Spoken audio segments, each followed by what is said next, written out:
اعوذ باللہ من الشیطان الرجیم بسم اللہ الرحمن الرحیم السلام علیکم ورحمۃ اللہ وبرکاتہ۔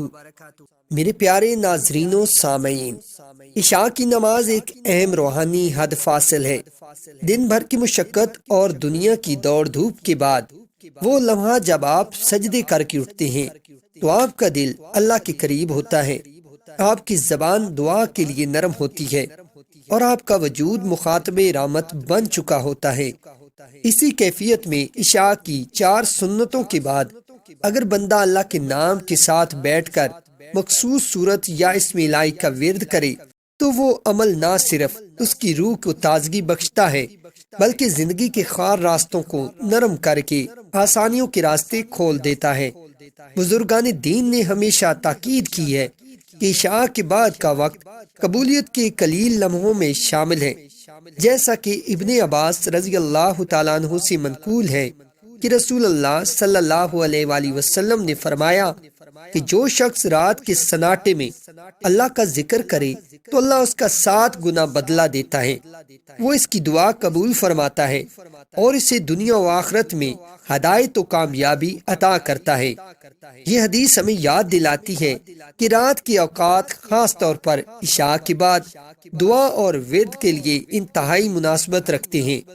اس لیے آج جو وظیفہ میں آپ کے سامنے رکھ رہا ہوں وہ اسی روحانی روایت کا تسلسل ہے، ایک مختصر مگر قابل عمل وظیفہ جسے آپ روزانہ اپنی عشاء کی سنتوں کے فوراً بعد باقاعدگی سے اپنائیں۔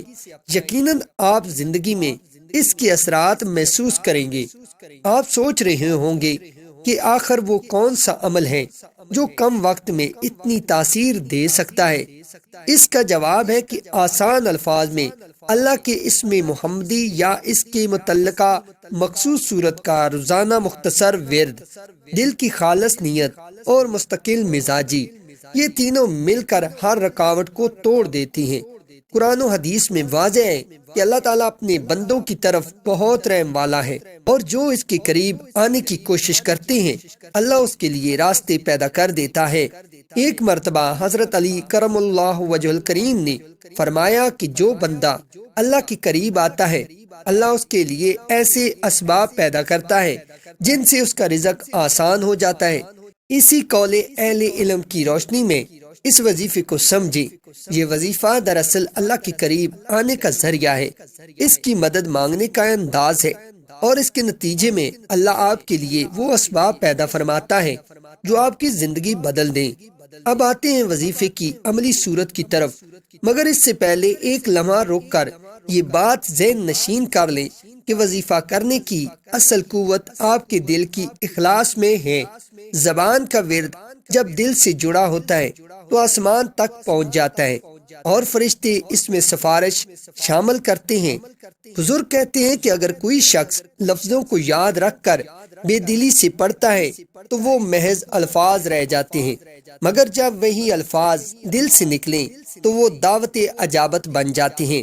عشاء کے بعد جو کیفیت آپ کے اندر آتی ہے وہ محض جسمانی تھکان کی بیماری نہیں بلکہ روح کی وہ حالت ہے جس میں بندہ خود کو اللہ کے سامنے کھڑا پاتا ہے۔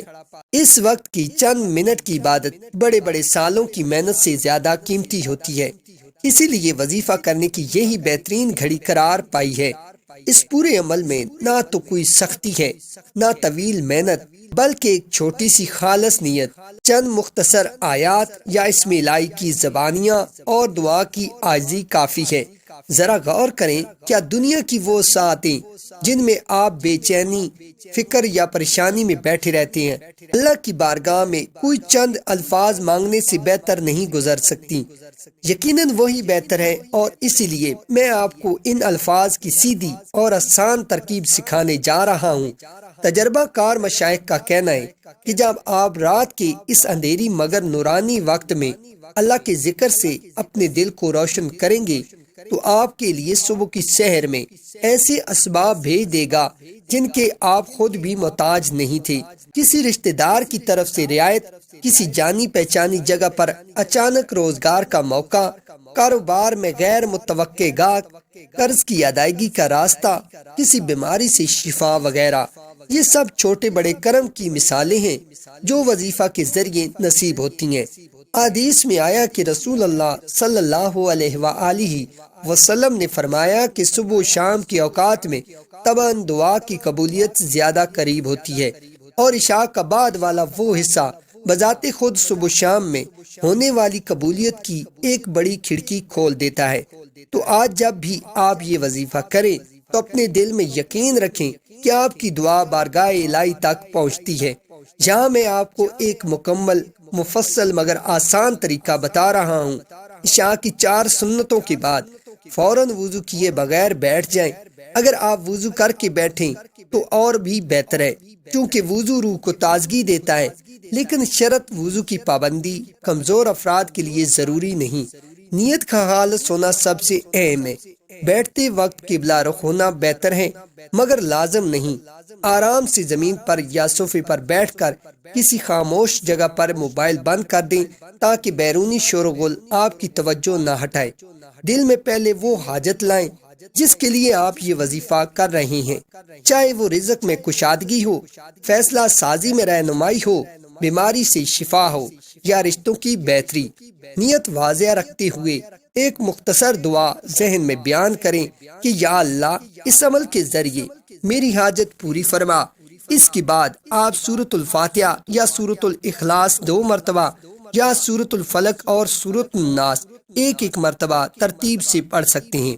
جو سورت آپ کے دل کو زیادہ بھائے وہ اختیار کریں، مگر اگر آپ مشہور اور مجرب عمل کی پیروی کرنا چاہتے ہیں تو عشاء کے بعد سورۃ الاخلاص، سورۃ الفلق اور سورۃ الناس کا ورد بہت مؤثر سمجھا جاتا ہے، کیونکہ یہ سورتیں حفاظت، شفا اور توحید کا جامعہ بیان کرتی ہیں۔ بعض مشائخ خاص طور پر مشورہ دیتے ہیں کہ سورۃ الاخلاص کو 3 بار پڑھا جائے اور پھر سورۃ الفلق و سورۃ الناس ایک بار پڑھی جائے۔ نیز درود پاک کے ساتھ اپنی حاجات کا ذکر کریں۔ بزرگان کرم نے اس بات کی تاکید کی ہے کہ جب آپ یہ سورتیں پڑھ لیں تو دل کی کیفیت دیکھیں کہ آپ کی آنکھوں میں نمی ہے یا آپ کا دل نرم ہے۔ اگر دل نرم ہے تو اس کیفیت کو برقرار رکھیں اور اپنے ارادوں کو اللہ کے سپرد کر دیں۔ روحانی ماہرین یہ بھی فرماتے ہیں کہ صبح سے پہلے رات کا وہ حصہ جو عبادت میں گزرتا ہے، آپ کی رات بھر کے خوابوں میں رحمت و برکت کے ذریعے آپ کے لیے اسباب بن سکتا ہے۔ عشاء کے بعد کے یہ چند منٹ آپ کے لیے اس وقت دعا کا موقع فراہم کرتے ہیں جو باقی دن میں آپ پانے کے قابل نہیں ہوتے۔ انسانی دل جب سچائی سے لبریز ہو تو اللہ کے حضور کی زبان خود بخود سچی اور عاجزانہ دعائیں ادا کرتی ہے۔ اسی عاجزی میں اللہ کا کرم بڑا ہے۔ بعض بزرگان کہتے ہیں کہ اگر کوئی آدمی روزانہ عشاء کے بعد یہ عمل مستقل رکھے تو 1 ماہ میں خود محسوس کرے گا کہ زندگی میں رونق آ گئی، معاملات سیدھے ہونے لگے، لوگوں کا رویہ نرم پڑ گیا اور دل کی کیفیت میں سکون آنے لگا۔ یہ سب تجرباتی طور پر مشاہدہ کیے گئے نتائج ہیں۔ آپ اس عمل کو بار بار ترک نہ کریں، کیونکہ روحانی اعمال کا سب سے بڑا نقصان ادھورا چھوڑ دینا ہے۔ جو چیز مسلسل کی جائے اسی میں برکت آتی ہے۔ اب میں آپ کو اس عمل کا مکمل طریقہ اور چند احادیث کے حوالے دے رہا ہوں تاکہ آپ کو یقین اور رہنمائی بھی مل سکے۔ نبی کریم صلی اللہ علیہ وآلہ وسلم نے ارشاد فرمایا کہ صبح و شام کے اذکار دلوں کو سختی سے بچاتے ہیں، اور علماء قرآن نے کہا کہ سورۃ الفلق و سورۃ الناس کا ورد خصوصاً رات کو بڑے معاملات میں حفاظت کا سبب بنتا ہے۔ اسی طرح حدیث میں آتا ہے کہ جو شخص ہر رات یہ اذکار کرے گا اللہ اس کے لیے حصار بنائے گا اور شیطان اس کے قریب نہیں آ سکے گا۔ لہذا عشاء کے بعد کا یہ ورد آپ کو محض دنیاوی آلات سے محفوظ نہیں رکھتا بلکہ آپ کے دل کی حفاظت کا بھی ذریعہ بنتا ہے۔ اب وقت آ گیا ہے کہ آپ کو عملی طور پر وہ وظیفہ واضح بتا دوں جسے آپ بالکل آسانی سے ادا کر سکتے ہیں اور جو آپ کے لیے مؤثر ثابت ہوگا۔ عشاء کی 4 سنتوں کے بعد آرام سے بیٹھ کر پہلے اللہ کا شکر ادا کریں، پھر 3 بار درود پاک پڑھیں، پھر سورۃ الاخلاص 3 مرتبہ، سورۃ الفلق 1 مرتبہ، سورۃ الناس 1 مرتبہ پڑھیں۔ اگر وقت ہو تو سورۃ الاخلاص 5 مرتبہ پڑھیں۔ یہ تعداد شمار رہنمائی کے لیے ہیں، مگر نیت میں خلوص ہونا سب سے اہم ہے۔ پڑھنے کے بعد اپنی حاجت دل میں واضح کریں اور اللہ تعالیٰ سے اس کی مکمل تکمیل مانگے، اور پھر 3 مرتبہ آہستگی سے یہ دعا پڑھیں: اللہم اغفر لنا وارزقنا واہدنا۔ دوبارہ سماعت فرمائیں: اللہم اغفر لنا وارزقنا واہدنا۔ یا اللہ ہمیں بخش دے، ہمیں رزق دے اور ہمیں ہدایت دے۔ اس کے بعد آپ 99 بار اسم الہی یا رزاقو کا ورد کریں۔ اگر آپ خاص طور پر رزق میں کشادگی چاہتے ہیں تو یا شافیوں کو بار بار پڑھیں۔ اگر آپ یا کسی عزیز کی طبیعت سلامت کرانا مقصود ہو، بعض لوگ ہر صورت میں اس میں یا رحمانوں اور یا رحیموں کا ورد ملحوظ رکھتے ہیں، کیونکہ یہ دونوں اسماء مہربانی اور رحمت کے بڑے ذرائع ہیں۔ بزرگوں نے بتایا کہ اسماء حسنہ کا مستقل ورد انسان کے لیے روحانی دروازے کھول دیتا ہے جو دنیاوی ذرائع کے ذریعے ممکن نہیں ہوتے۔ یاد رکھیں کہ ورد کی کیفیت کو محدود نہ کریں، دل کی حالت کو بڑھائیں۔ اب بطور خلاصہ میں وظیفہ درج کرتا ہوں تاکہ آپ کے لیے عمل آور اور واضح رہے۔ عشاء کی 4 سنتوں کے بعد فوراً نشست اختیار کریں، 3 مرتبہ درود پاک پڑھیں، سورۃ الاخلاص 3 مرتبہ، سورۃ الفلق اور سورۃ الناس 1 مرتبہ پڑھیں۔ پھر اپنی حاجت کی مختصر مگر مخلصانہ دعا کریں، اور اگر مخصوص رزق چاہتے ہو تو یا رزاق کو 99 بار یا 313 بار پڑھیں۔ یہ تعداد تجربہ کار مشائخ کی طرف سے مجرم ہے، مگر سب سے اہم ہے آپ کا قلبی یقین اور مستقل مزاجی۔ کچھ لوگ یہ بھی کرتے ہیں کہ اس ورد کے بعد پانی پر دم کر کے اولاد یا بیمار کو پلاتے ہیں، یا دروازے اور گھر کے چاروں کونوں پر دم کرتے ہیں۔ یہ روایتی طریقے بھی بعض اہل علم کی ہدایت سے مفید ثابت ہوئے ہیں، مگر بنیادی طاقت یاد رکھیں اللہ کی طرف کا سچا رجوع ہے اور اس پر اللہ کی رحمت جاری ہوتی ہے۔ آخر میں عرض ہے کہ وظیفہ کا نتیجہ آنن فانن مل جائے یا کچھ وقت کے بعد ظاہر ہو، فرق اللہ کی حکمت کے مطابق ہو سکتا ہے۔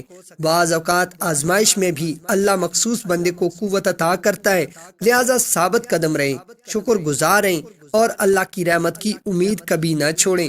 اب وظیفہ 1 مرتبہ صاف اور مختصر انداز میں آپ کے سامنے دہرایا جا رہا ہے تاکہ آپ آسانی سے عمل شروع کر سکیں۔ عشاء کی 4 سنتوں کے بعد بیٹھیں، 3 بار درود پاک، سورۃ الاخلاص 3 بار، سورۃ الفلق 1 بار اور سورۃ الناس بھی 1 بار پڑھیں، اپنی حاجت مانگیں، اور پھر اگر رزق کی خصوصی حاجت ہو تو یا رزاق کو 99 بار پڑھیں۔ عمل روزانہ کریں، ثابت قدم رہیں، اللہ کے وعدے پر بھروسہ کریں۔ انشاءاللہ آپ کے حالات میں واضح بہتری آئے گی اور اللہ آپ کو وہ کچھ دے گا جو آپ کے لیے بہتر ہوگا۔ آمین یا رب العالمین۔ جزاک اللہ خیرہ۔